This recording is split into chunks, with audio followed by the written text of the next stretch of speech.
Nous allons aborder aujourd'hui un engagement très important de Marine Le Pen, c'est l'engagement numéro 107 concernant l'apprentissage. Alors l'apprentissage, il faut bien dire que c'est l'Arlésienne en ce qui concerne les grandes mesures depuis des décennies de la part de tous nos politiques au pouvoir. En réalité, l'apprentissage stagne lamentablement depuis maintenant 15 ans.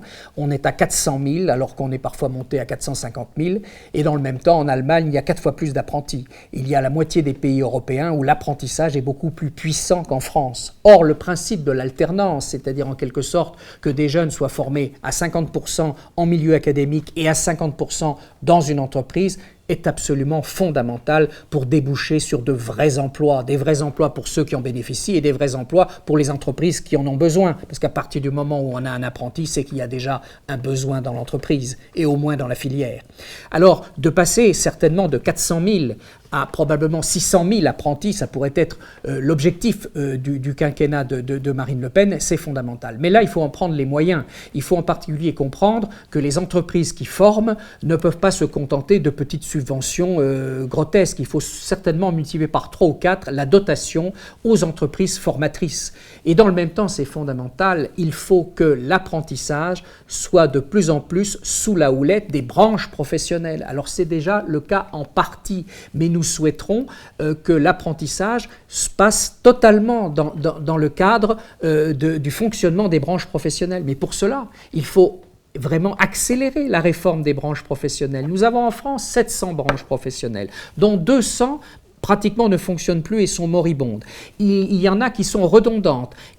En particulier également le problème de branches professionnelles qui n'ont pas suivi l'évolution des métiers. Il faut donc rénover, moderniser et en quelque sorte transformer tout cet ensemble de branches professionnelles qui doit probablement passer à 200 branches professionnelles, mais efficaces et qui pourront être ainsi les interlocuteurs privilégiés de l'État stratège en matière de réindustrialisation, en matière d'innovation, mais également en matière de formation professionnelle et d'apprentissage.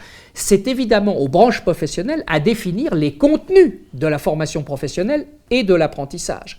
Alors ça, c'est extrêmement important. Et pour terminer, nous veillerons à ce que cet apprentissage n'y ait pas seulement une augmentation quantitative du nombre d'apprentis.